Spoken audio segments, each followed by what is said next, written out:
Presiden Joko Widodo minta kepala daerah siapkan tambahan anggaran kebencanaan. Kementerian Perhubungan sebut jalur kereta di IKN dalam tahap studi. Museum Aceh simpan sebanyak 1.800 manuskrip kuno secara digital.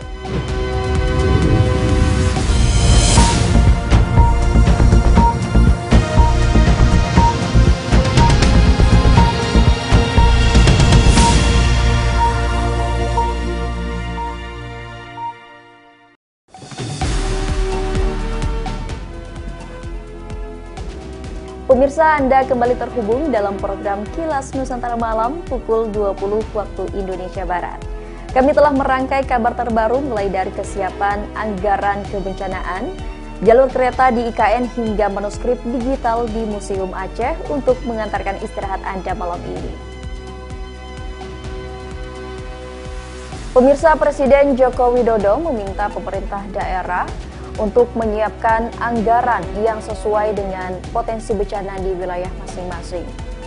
Manajemen penyaluran dana dalam situasi bencana juga didorong agar dibuat secara sederhana.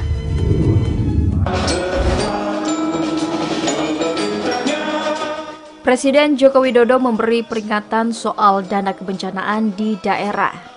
Ia meminta agar pemerintah daerah menyiapkan anggaran yang sesuai dengan potensi bencana di wilayah masing-masing.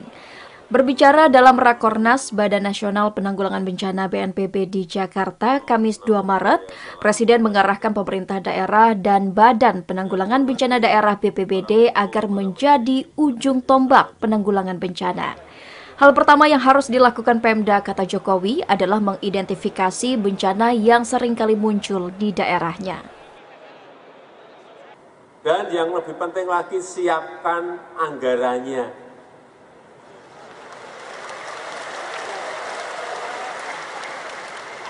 Jangan sampai BPBD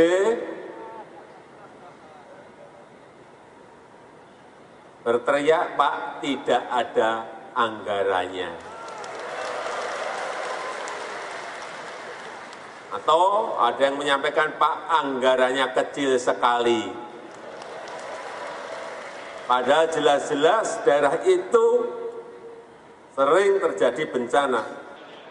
Lebih lanjut, Presiden juga meminta agar manajemen penyaluran dana dalam situasi bencana dibuat sesederhana mungkin, sehingga masyarakat tidak mendapat kesulitan setelah menjadi korban bencana.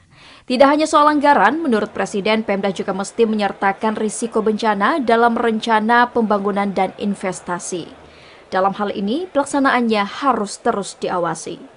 Dari Jakarta, Suwanti Afra Augesti, Kantor Berita Antara, mewartakan.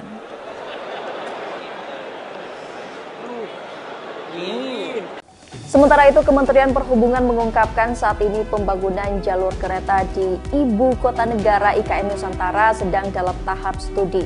Pembangunan jalur kereta ditargetkan dimulai setelah tahun 2025.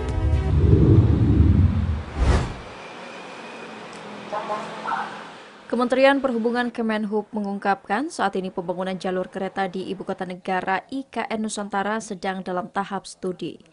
Dalam jumpa media Kamis 2 Maret di Jakarta, Direktur Lalu Lintas dan Angkutan Kereta Kemenhub, Jarod Triwardono mengatakan pihaknya menargetkan pembangunan jalur kereta dimulai setelah tahun 2025.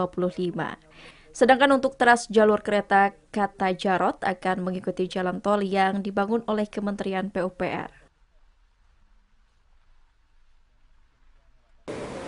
Dan apakah nanti akan menggunakan perintis atau PSO?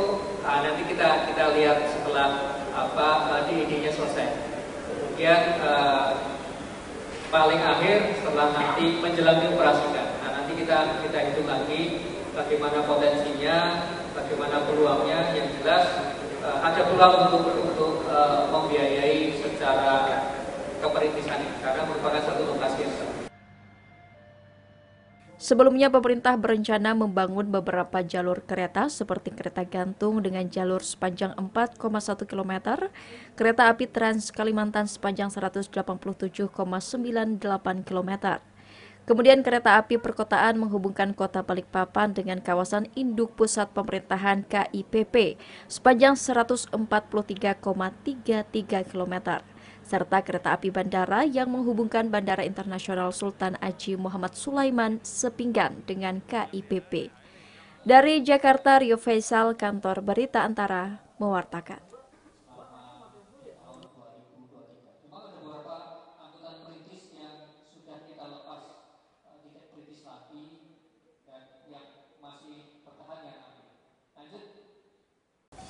Museum Aceh melakukan digitalisasi manuskrip kuno yang terdiri dari beragam keilmuan warisan leluhur. Manuskrip kuno tersebut diperoleh dengan membeli langsung dari masyarakat, namun ada juga warga yang menyerahkannya secara sukarela.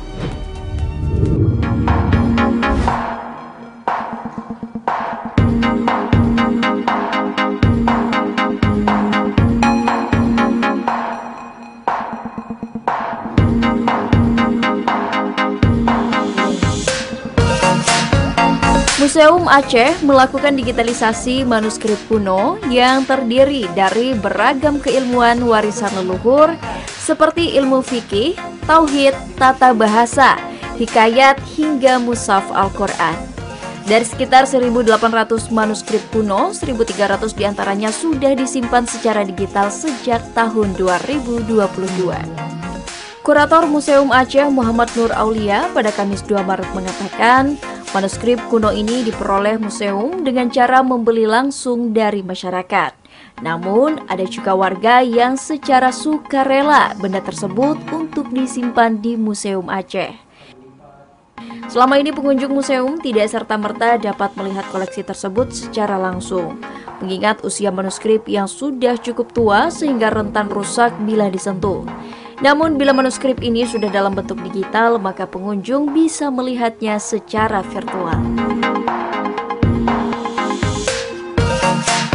Supaya naskah tersebut tetap terjaga, terawat, terhindar dari kerusakan, karena ketika naskah itu sering terkena oleh tangan atau fisiknya kita pegang ya, itu lambat laun dia akan dapat merusak dari naskah tersebut. Jadi dengan digital ini akan menghindari hal tersebut, karena hasil dari digital ini akan kita masukkan ke, selain ke database kita, juga akan kita masukkan ke website Museum Aceh.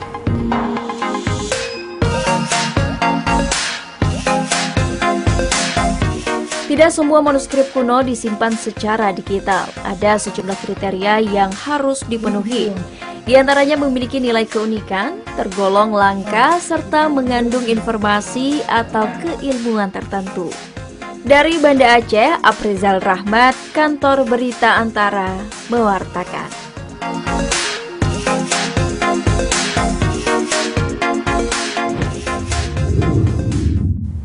Pemirsa, berita mengenai digitalisasi di Museum Aceh tadi sekaligus menutup jumpa kita dalam rangkaian Kilas Nusantara hari ini.